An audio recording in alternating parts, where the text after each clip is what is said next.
নমস্কার, স্কিল বাংলা চ্যানেলে আপনাদের সকলকে স্বাগত। কলকাতায় গতকাল সন্ধেবেলা পা রেখেছেন নরেন্দ্র মোদী, ভারতবর্ষের প্রধানমন্ত্রী। এবং কোনো রাজনৈতিক কারণে নয়, রাজনৈতিক কারণ হলে আমরা এই চ্যানেলে আলোচনাই করতাম না। ফোর্ট উইলিয়ামে আজকে সকালবেলা প্রধানমন্ত্রী গেছিলেন এবং টোটাল আলোচনাটা এবং প্রধানমন্ত্রীর এই মেন যে ভিজিট সফর, সেটা ভারতীয় সেনাবাহিনীর বিধ্বংসী থিয়েটার কমান্ড তৈরি করার জন্য। থিয়েটার কমান্ড কি, কেন, পুরো বিস্তারিতভাবে আমরা আজকের এই ভিডিওতে বুঝে নেব। এবং তার আগে আপনাদের সকলকে জানিয়ে নিই যে আমরা গত ভিডিওতেই শনিবার অ্যানাউন্স করেছিলাম যে আমাদের চ্যানেলে আপনাদের প্রত্যেকের ভালোবাসায় আপনারা প্রত্যেকটা ভিডিওতে লাইক করেছেন, কমেন্ট করেছেন, শেয়ার করে হাজার হাজার মানুষের কাছে পৌঁছে দিয়েছেন। অত্যন্ত দ্রুত আমরা 3 লাখের পরিবারে পরিণত হয়েছি। তার জন্য আপনাদের প্রত্যেককে অনেক অনেক ধন্যবাদ। এবং আমার তখন থেকে ইচ্ছে ছিল যে স্কিল বাংলা চ্যানেলের প্রত্যেক মানুষকে, আপনারা যারা এই চ্যানেলের অংশ, পশ্চিমবঙ্গের এই 3,03,000 পরিবারে প্রত্যেক পরিবার থেকে যদি একজন করে এই চ্যানেলে থাকেন, একটা ফ্রি গিফট আজকে আমার তরফ থেকে আমি পৌঁছে দিতে চাই পশ্চিমবঙ্গের 3,03,000 ঘরে, সম্পূর্ণ ফ্রিতে কিছু পড়াশোনার গিফট।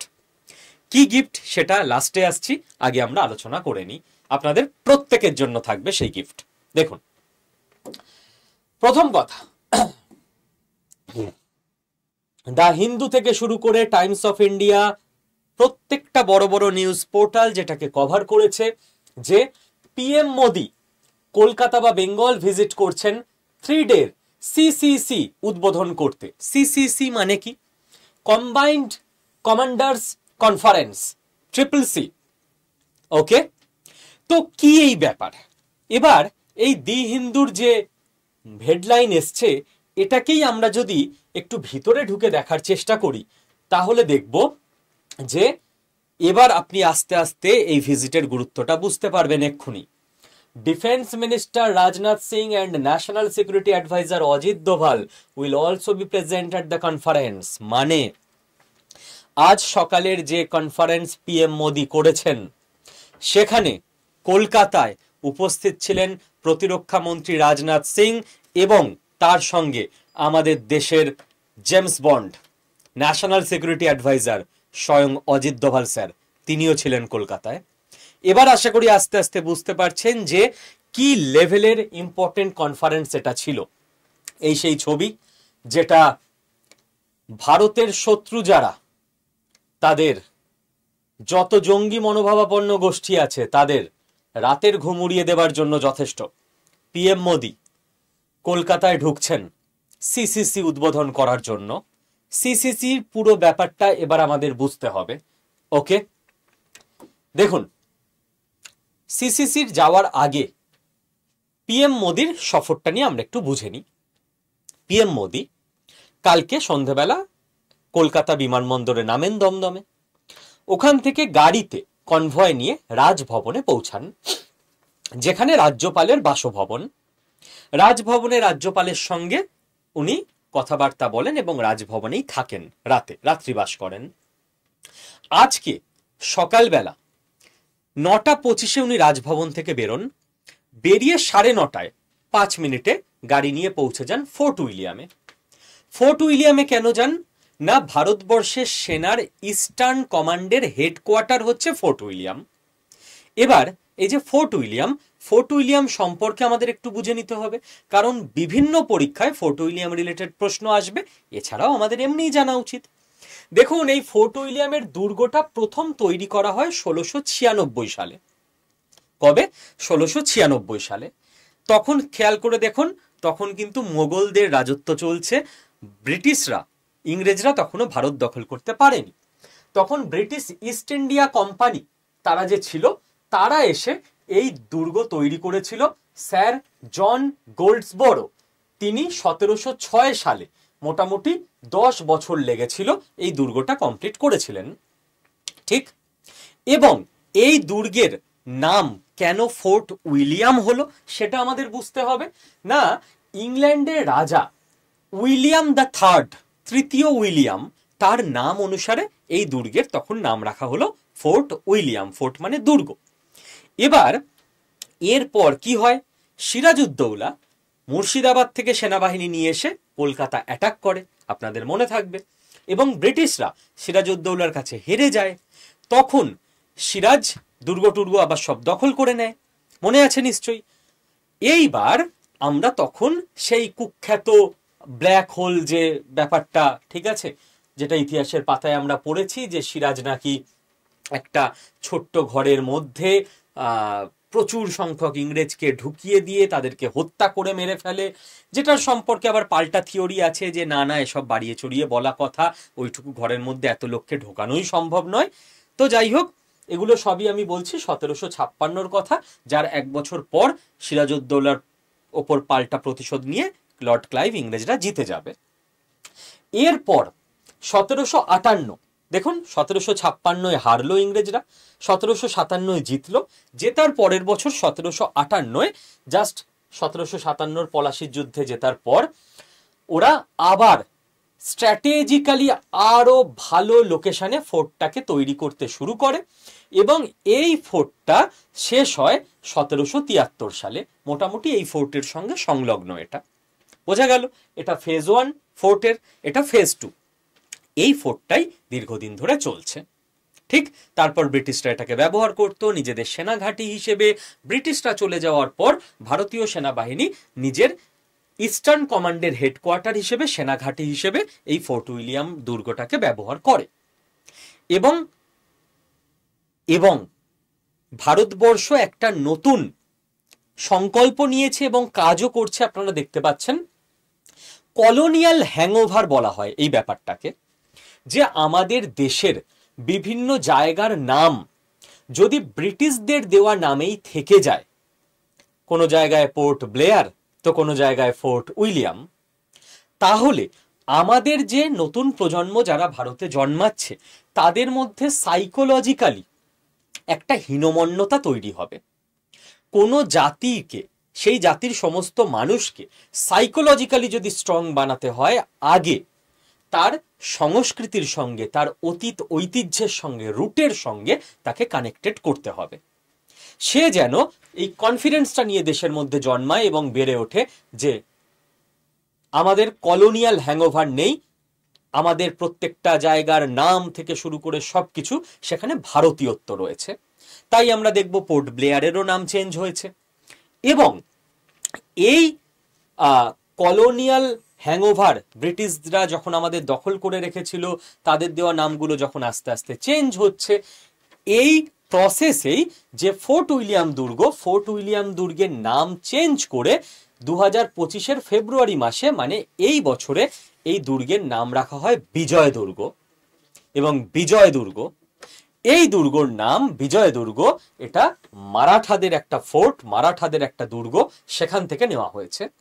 নামটা শুনলেই বুঝতে পারবেন, কাউকে বলা হচ্ছে ফোর্ট উইলিয়াম, একটা ভারতীয় বাচ্চা ছেলে বা মেয়ে, তার মনে প্রথমেই হীনমন্যতা আসবে, আচ্ছা ফোর্ট উইলিয়াম ইংরেজদের তৈরি করা ব্যাপার, আমরা তো গোলাম। বিজয় দুর্গ, তার মনে পড়ে যাবে মহারাজ ছত্রপতি শিবাজি, ছত্রপতি সম্ভাজি মহারাজ, তাদের কথা, তার মনে পড়ে যাবে ভারতীয় শৌর্য বীর্যের কথা। এবং এই জন্যই আস্তে আস্তে কলোনিয়াল হ্যাংওভার কাটিয়ে এই নামগুলোকে চেঞ্জ করা হচ্ছে। তো আজকের দিনে ফোর্ট উইলিয়াম আর অফিসিয়াল নাম নয়, আজকের দিনে অফিসিয়াল নাম হচ্ছে বিজয় দুর্গ। ওকে, এই বোঝা গেল ফোর্ট উইলিয়ামের ইতিহাস। এবং এই বিজয় দুর্গে নরেন্দ্র মোদী আজকে সকাল 9:30 প্রবেশ করেন, সেখানে সিসিসি বৈঠকের উদ্বোধন করেন। এবার নেক্সট আমরা আসব, এই যে সিসিসি বৈঠক, এই সিসিসি বৈঠকের শুরু হলো আজকে 15ই সেপ্টেম্বর। নরেন্দ্র মোদী 3 ঘন্টা বৈঠক করে তারপর বেরিয়ে যান, কিন্তু বৈঠকটা চলবে আসলে 3 দিন ধরে, 17ই সেপ্টেম্বর অবধি। ঠিক কি হবে এই বৈঠকে, চলুন তার আগে বুঝে নেওয়া যাক এই বৈঠকের থিম কি। এবারের এই বৈঠকের থিম হচ্ছে year of reforms, transforming for the future. ভারতীয় সেনাবাহিনীকে 2025 সালে, এই বছর, রিফর্ম করা হচ্ছে। ট্রান্সফর্মিং ফর দ্য ফিউচার, ভবিষ্যতের যুদ্ধের জন্য রেডি করা হচ্ছে। দেখুন, জঙ্গিদের টেকনিক বদলাচ্ছে, সেই নতুন টেকনিক বুঝে তাদেরকে আটকাতে হবে, তাদেরকে মারতে হবে এবং দেশের জমি সুরক্ষিত করতে হবে, দেশের মানুষকে বাঁচাতে হবে।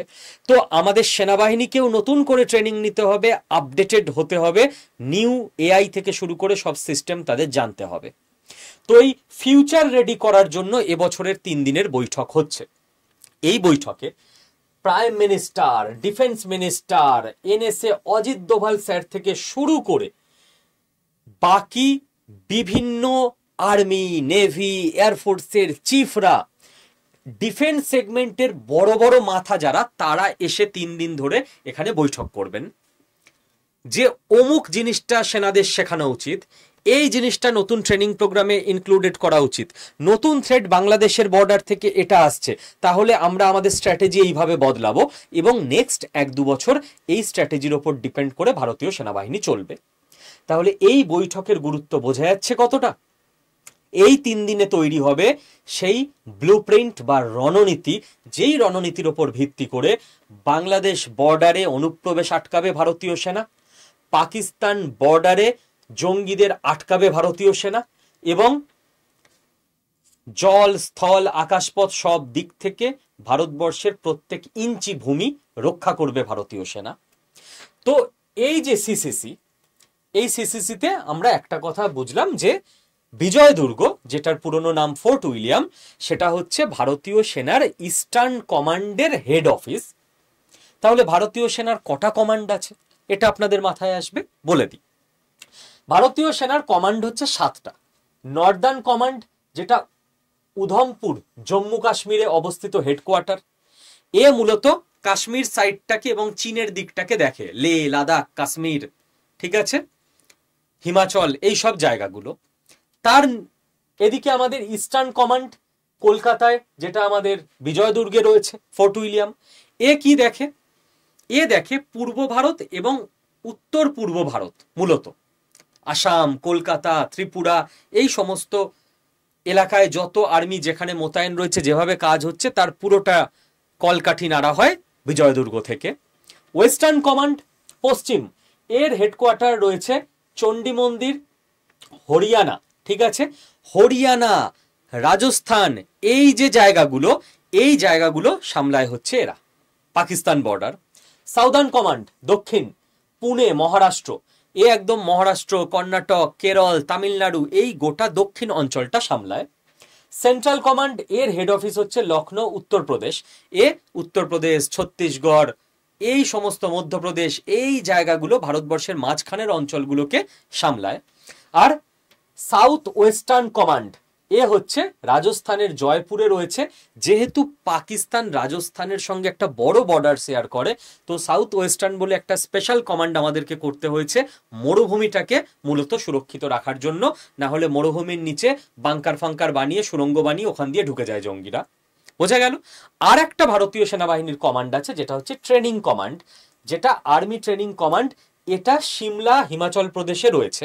এরা যুদ্ধ করে না, এরা যত সেনাবাহিনীর রিক্রুটমেন্ট হয়, যখন নতুন ছেলেমেয়েরা দৌড়ে এবং চেস্ট, হাইট, লেখা পরীক্ষায় পাশ করে, ইন্টারভিউ পাশ করে সেনাতে ভর্তি হয়, এদেরকে ট্রেনিং দেওয়ার জন্য একটা আলাদা কমান্ড আছে, সেটা হচ্ছে ট্রেনিং কমান্ড। বোঝা গেল?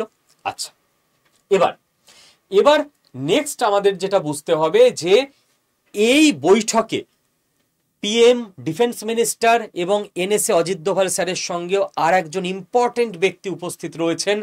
তিনি হচ্ছেন আমাদের এই মুহূর্তের CDS Anil Chauhan sir, chief of defence staff, যিনি ভারতবর্ষের দ্বিতীয় সিডিএস। প্রথম সিডিএস ছিলেন বিপিন রাওয়াত স্যার, যিনি দুর্ভাগ্যজনকভাবে হেলিকপ্টার দুর্ঘটনায় প্রাণ হারান এবং তারপর 30শে সেপ্টেম্বর 2022 থেকে বর্তমান সময় পর্যন্ত অনিল চৌহান স্যার সিডিএস হিসেবে নিজের দায়িত্ব পালন করছেন। সিডিএস এর কাজ হচ্ছে সমস্ত বাহিনীর মধ্যে সমন্বয় রক্ষা করা, chief of defence staff. Army head say army চালাবে, নেভি হেড সে নেভি চালাবে, এয়ারফোর্স হেড সে এয়ারফোর্স চালাবে। এই 3জন হেডের সঙ্গে কোঅর্ডিনেশন কে রাখবে? সিডিএস। ক্লিয়ার? এবার এবার কথা হচ্ছে যে থিয়েটার কমান্ড নিয়ে এত কথাবার্তা হচ্ছে, এই থিয়েটার কমান্ডের প্রয়োজনীয়তা কি, এই থিয়েটার কমান্ড কি ব্যাপার সেটা আমাদের বুঝতে হবে। দেখুন, ভারতবর্ষে প্রথমে আমরা কি ফলো করতাম, আর্মি চিফ, নেভি চিফ আর এয়ারফোর্স চিফ। এইবার দেখা যাচ্ছে যে অপারেশন সিঁদুর করছে ভারত, সেখানে এয়ারফোর্সের চিফকে পিএমও থেকে, ডিফেন্স মিনিস্ট্রি থেকে পুরো গ্রিন সিগন্যাল দিয়ে দেওয়া হয়েছে, আপনি আপনার এয়ারফোর্স নিয়ে বম্বিং করে দিন পাকিস্তানের বিভিন্ন এলাকায়। এবার এয়ারফোর্স যখন বম্বিং করছে, এয়ারফোর্স ডিরেক্টলি নেভিকে জানাতে পারবে না যে নেভি আমরা মনে হচ্ছে একটু প্রবলেম হতে পারে, তোমরা করাচির দিকে এগোতে থাকো, দরকার লাগলেই বলবো তোমরা অ্যাটাক শুরু করে দাও। নেভি আর্মিকে ডিরেক্ট বলতে পারবে না যে আর্মি আমরা করাচিতে যখন অ্যাটাক করব, যদি দরকার হয় তোমরা কাশ্মীরে সাইড থেকে মারাত্মক ফায়ারিং শুরু করে দাও, যাতে ওইদিকে ওদের ব্যস্ত রাখা যায়। কি করতে হবে, প্রত্যেক হেড ডিফেন্স মিনিস্টারকে গিয়ে বলবে, ডিফেন্স মিনিস্টার আবার অন্যজনকে বলবে যে ওদের এটা দরকার আছে, তোমরা হেল্প করে দাও। দেরি হয়ে যাবে না? যুদ্ধের সময় প্রত্যেকটা ঘন্টা, মিনিট, সেকেন্ড অত্যন্ত ইম্পর্টেন্ট হয়ে যায়। সেই জন্য ভারতবর্ষ কি পোস্ট তৈরি করেছিল, সিডিএস, যে সিডিএস এর সঙ্গে তিনজনই কানেক্টেড থাকবে, কোনো মিনিস্ট্রি লেভেলে যাওয়ার দরকারই নেই, সঙ্গে সঙ্গে আর্মি, নেভি, এয়ারফোর্স সিডিএস এর সঙ্গে কানেক্টেড হবে, সঙ্গে সঙ্গে কোঅর্ডিনেশন হয়ে কাজ শুরু হয়ে যাবে। এইবার নেক্সট লেভেল ভারতবর্ষের ভাবনা হচ্ছে যে ওপরের লেভেলে তো কানেকশনের জন্য সিডিএস কে দিয়ে দেওয়া হলো, কিন্তু আর্মিদের ট্রেনিং একরকম, তারা একরকম ভাবে পুরো ট্রেন্ড যে এইভাবে গুলি করব, এয়ারফোর্স একরকম ভাবে ট্রেন্ড, নেভি তাদের আলাদা অস্ত্র, তাদের এমন কিছু অস্ত্র আছে যেগুলো আর্মি জানেই না কি করে চালাতে হবে, আর্মির ওই অস্ত্রগুলো ট্রেনিংই হয়নি। তো যদি কখনো দরকার হচ্ছে যে আমরা করাচি বন্দরে অ্যাটাক করছি, আমাদের নেভি চলে গেছে, গুজরাট, রাজস্থান দিয়ে আর্মি ঢুকছে এবং এয়ারফোর্স বম্বিং করছে আকাশপথে, এবং দরকার হচ্ছে যে এয়ারফোর্সের লোকজন হয়তো প্যারাসুট থেকে ভারতবর্ষের যে বড় বড় রণতরী থাকবে, জাহাজ থাকবে, তার উপর ল্যান্ড করছে, সেখান থেকে আবার অপারেট করছে, নেভিরা হয়তো এয়ারফোর্সের সহযোগিতা নিয়ে একসঙ্গে কম্বাইন্ড অ্যাটাক করছে। ওয়ারফেয়ার টেকনিক বদলাচ্ছে, দরকার পড়বে। এবার এরা তো কেউ জানেই না যে অন্যজনের কি অপারেশন পদ্ধতি, এরা কি বলে ভাই ফায়ার, ও বলবে না আমি তো এইভাবে ফায়ার হবে না, আমাদের তো ওই সিস্টেম দিয়ে হবে। তো এই জন্য ভারতবর্ষ ঠিক করে নিয়েছে এবার আমরা বানাবো থিয়েটার কমান্ড। থিয়েটার কমান্ড মানে কি? থিয়েটার কমান্ড মানে এমন একটা টিম, যে টিম তার মধ্যে আর্মি থাকবে, নেভি থাকবে, এয়ারফোর্স থাকবে, এবং তার কমান্ডার একজনই হবে, সিঙ্গেল কমান্ডার। এখন নেভির অফিসাররা নেভির কমান্ডারের কথা শুনেই চলে, এবং এয়ারফোর্সের কমান্ডারও জানে না যে ওদের কিভাবে কি ট্রেনিং হয়, কি নাকি অল্প জানে, ডিটেল জানে না। তো কেউ কারোকে ট্যাকেল করতে পারবে না, লিড করতে পারবে না।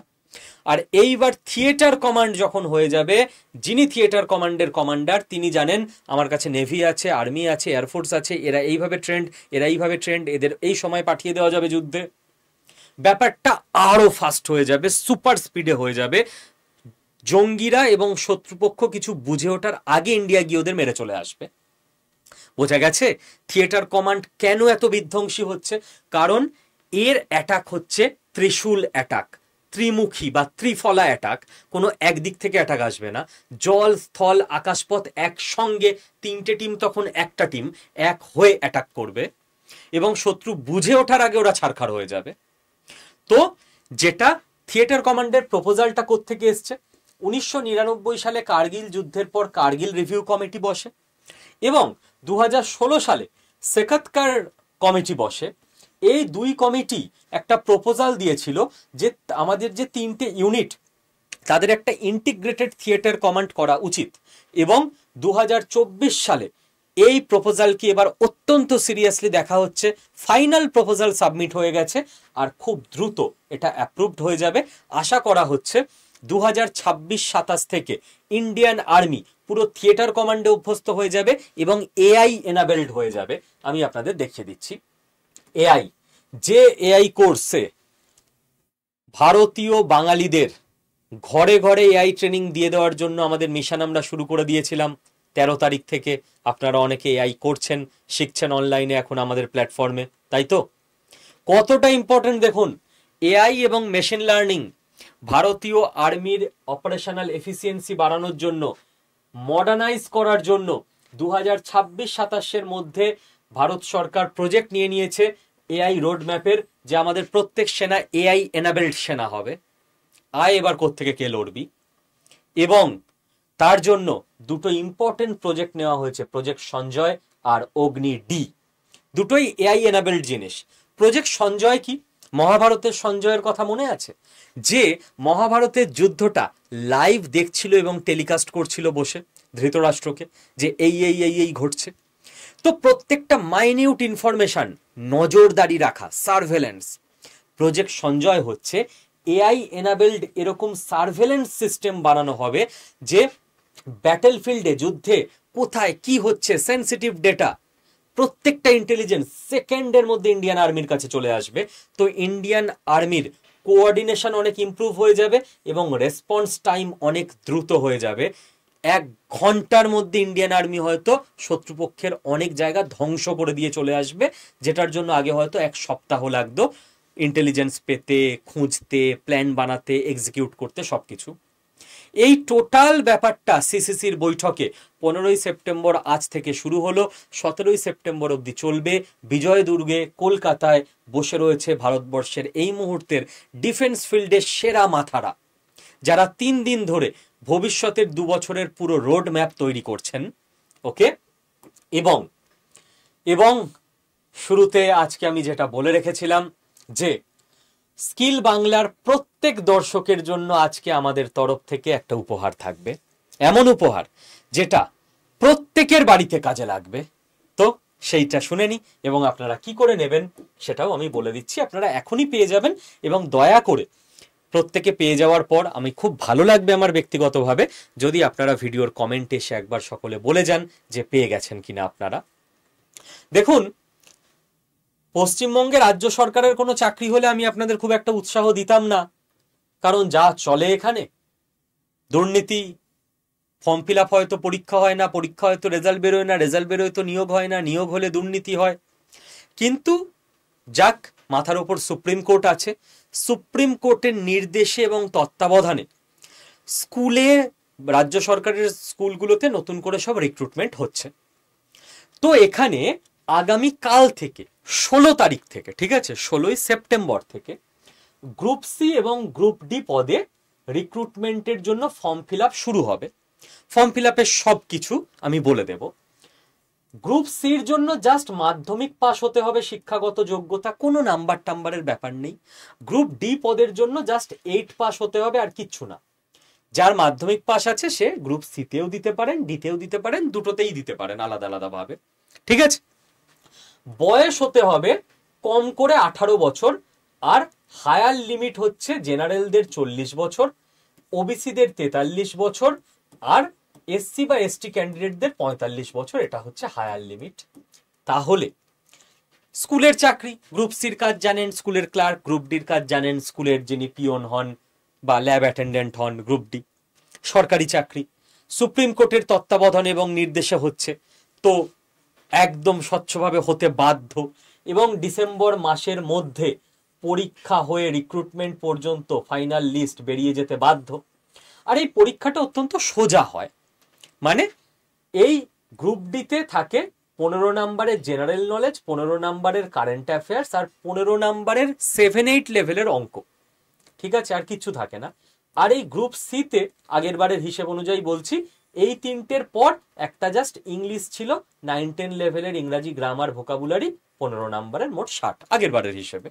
2016 পরীক্ষা হয়েছিল, 9 বছর আগে হয়ে গেল। এর পরেই হচ্ছে ইন্টারভিউ, আর কিচ্ছু নেই। আর কোনো মেন্স ফেন্স ডেসক্রিপটিভ লেখা পরীক্ষা টরীক্ষা কিচ্ছু নেই। গ্রুপ সিতে সামান্য একটা স্কিল টেস্ট আছে। গ্রুপ ডিতে তো ডিরেক্ট এই 45-এ তাও 4টে অপশন থাকবে, কারেক্ট আনসারে গোল পাকাতে হবে, লিখতেও হবে না আপনাকে। গ্রুপ ডিতে এটার পরই ডাইরেক্ট ইন্টারভিউ। তো আপনার বয়স যদি 18 থেকে এই রেঞ্জের মধ্যে হয়, আমি অনুরোধ করব দয়া করে পরীক্ষাটা দিন। পরীক্ষাটা স্যার আমার তো কিছু রেডি নেই, পরীক্ষাটা দিলে আপনার কি কি লস হতে পারে?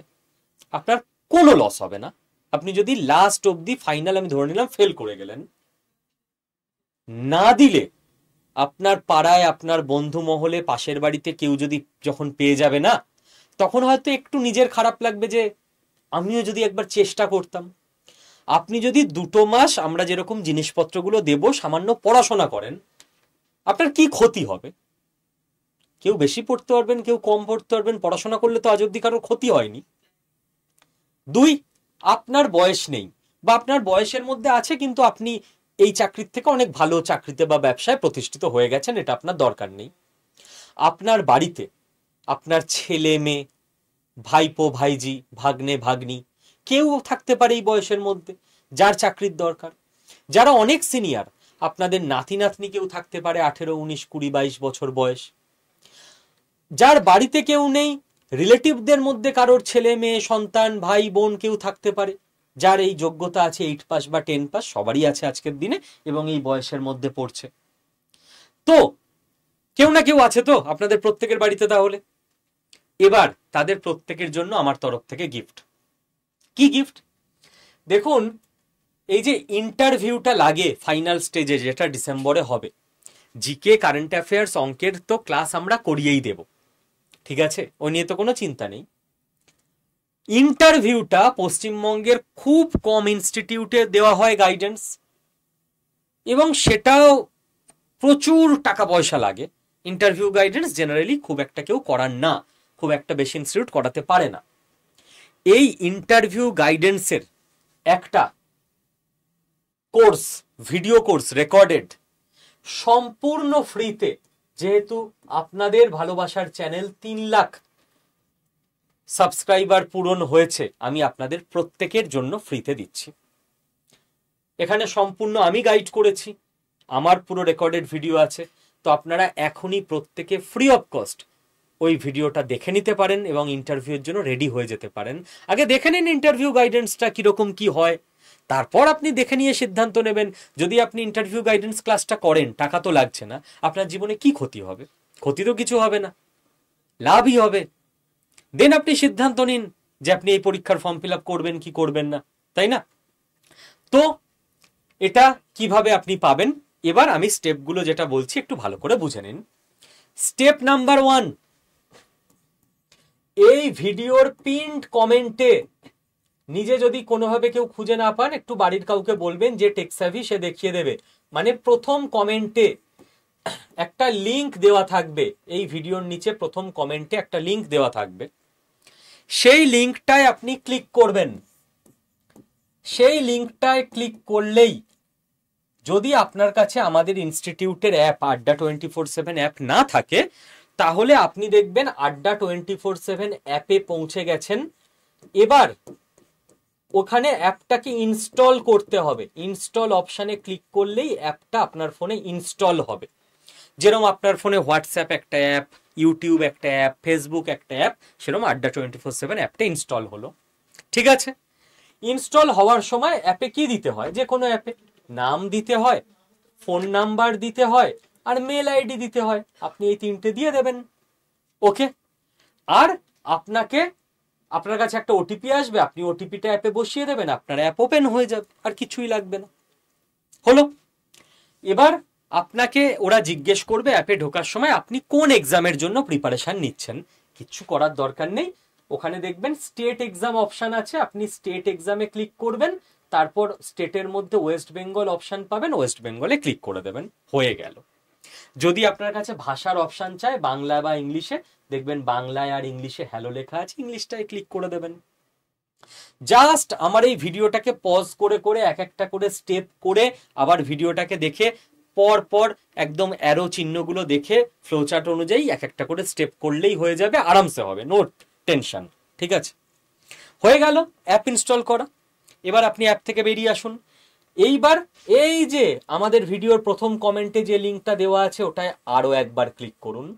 ওটায় ক্লিক করলেই আপনি পৌঁছে যাবেন এই কোর্সটায়। অ্যাপ ইনস্টল করার পর সেকেন্ড স্টেপ, এই কোর্সটায় পৌঁছালেই আপনাকে দেখাবে 999 টাকা এটার দাম। স্যার আপনি যে বললেন ফ্রি, বলেছি যখন তখন তো ফ্রি করেই দেবো আপনাদের জন্য, কথার খেলাপ তো কোনোদিন করিনি। আপনি কি করবেন, লাগবে না 999 টাকা, আপনি এই মোর অফার্স এইখানটায় ক্লিক করবেন। ঠিক, ক্লিক করলে আপনার কাছে এরকম একটা বক্স আসবে, এই বক্সটায় লেখা থাকবে এন্টার কুপন কোড। এখানে আপনি লিখবেন ক্যাপিটাল লেটারে, কোনো স্পেস না দিয়ে, ফ্রি ডাব্লিউবি, ফ্রি ডাব্লিউবি একসঙ্গে টানা, কোনো স্পেস টেস নেই, FREEWB ক্যাপিটাল লেটারে লিখে এই যে এইখানে আবছা করে অ্যাপ্লাইটা আছে, এই অ্যাপ্লাই বাটনটায় আপনি ক্লিক করে দেবেন। যেই আপনি ক্লিক করে দিলেন, এবার আপনার ব্যাচের দেখবেন ফিজ হয়ে গেছে 0 রুপিস, সঙ্গে সঙ্গে আপনার ফ্রি হয়ে গেল এখনই। এবং আপনি এরপর বাই নাও অপশানে ক্লিক করবেন, ঠিক আছে, দিয়ে আপনার কাছে পেমেন্টের অপশান আসবে, আপনি ইউপিআই তে ক্লিক করে দেবেন। আপনি বলবেন স্যার আমার টাকা কাটবে না তো? কোনো টাকা কাটবে না, অ্যাপ তো বোঝে না 0 টাকা 900 টাকা, অ্যাপ জানে যে এখান থেকে কিছু ভর্তি হতে গেলে বাই নাওতে ক্লিক করে ইউপিআই করে পেমেন্ট করতে হয়, তো আপনার পেমেন্ট লাগবে না, আপনি জাস্ট বাই নাও করে ইউপিআই তে ক্লিক করবেন, দেখবেন সঙ্গে সঙ্গে আপনার কাছে মেসেজ এলো যে your purchase is complete successful, হয়ে গেল, টাকা পয়সা লাগবে না। স্টার্ট লার্নিং, তো সঙ্গে সঙ্গে আপনি কি করবেন, এই যে স্টার্ট লার্নিং এইখানে যাবেন, আপনি এইখানে গিয়ে আপনি দেখতে পাবেন কোর্সটায়, এবং ভিডিওটায় ক্লিক করলে ভিডিও ওপেন হয়ে যাবে। ঠিক আছে, এই হলো পুরো প্রসেস। যদি আপনি পরে যতবার ইচ্ছা ভিডিওটা দেখতে চান, আপনার বাড়িতে কেউ পরীক্ষা দেবে, ছেলে মেয়ে অন্য কেউ ভাই বোন, তাকে দেখাতে চান, আপনার অ্যাপের মধ্যে আড্ডা 24/7 অ্যাপে এটা থেকে গেল, আপনার যখন ইচ্ছে আপনি আড্ডা 24/7 অ্যাপে ঢুকবেন, ঢুকে অল টাইম থাকবে, আপনি মাই কন্টেন্ট বলে একটা অপশন পাবেন নিচে মাঝের দিকে, ওখানে ক্লিক করবেন, দিয়ে আপনি মাই পারচেজড কোর্স বলে একটা অপশন পাবেন, সেখানে ক্লিক করবেন। ওখানে ক্লিক করলেই আপনি ইন্টারভিউ গাইডেন্স ব্যাচটা দেখতে পাবেন, ওখানে ক্লিক করবেন। ওখানে ক্লিক করলেই আপনি ভিউ অল কন্টেন্ট বলে অপশন পাবেন, ওখানে ক্লিক করবেন। ঠিক আছে, ওখানে ক্লিক করলেই আপনি দেখবেন যে সাবজেক্ট ওয়াইজ চ্যাপ্টার আপনি দেখতে পাচ্ছেন, ওটায় ক্লিক করবেন, সাবজেক্ট ওয়াইজ চ্যাপ্টার, এখানে ক্লিক করলেই সঙ্গে সঙ্গে আমার ভিডিও চলে আসবে। আপনি ভিডিওতে ক্লিক করলেই 1 ঘন্টা 17 মিনিট 22 সেকেন্ডের একটা ভিডিও আছে, সঙ্গে সঙ্গে ভিডিওটা চলতে শুরু করে দেবে, যেটা বাকিদের 1000 টাকা ফিস দিয়ে পারচেস করে তারপর দেখতে হবে। যেহেতু আপনি স্কিল বাংলা চ্যানেলের দর্শক, আপনার জন্য ওটা সম্পূর্ণ ফ্রি। এই অবধি এখনই করে নিয়ে আপনার দুটো কাজ, এক, প্লিজ ভিডিওর কমেন্টে জানাবেন যে পেয়ে গেছেন কিনা, আর 2, আপনার মাধ্যমে আরো 5 জনের উপকার হতে পারে, প্লিজ এই ভিডিওটা অন্তত সকলের সঙ্গে শেয়ার করে দেবেন, যাতে কেউ হয়তো টাকা পয়সার অসুবিধায় আছে, কেউ অন্য কোনো অসুবিধায় আছে, প্রত্যেকে স্কিল বাংলা চ্যানেলের যে সেলিব্রেশন, তার জন্য পশ্চিমবঙ্গের মানুষের জন্য এত দুর্দান্ত একটা ট্রেনিং সেশন, সরকারি চাকরির ইন্টারভিউ গাইডেন্স সম্পূর্ণ ফ্রিতে দেওয়া হচ্ছে, এটা যাতে সকলের ঘরে পৌঁছে যেতে পারে, এবং আমি আশা করব সেটা আপনারা করেই দেবেন। থ্যাংক ইউ, জয় হিন্দ, ভালো থাকবেন সকলে।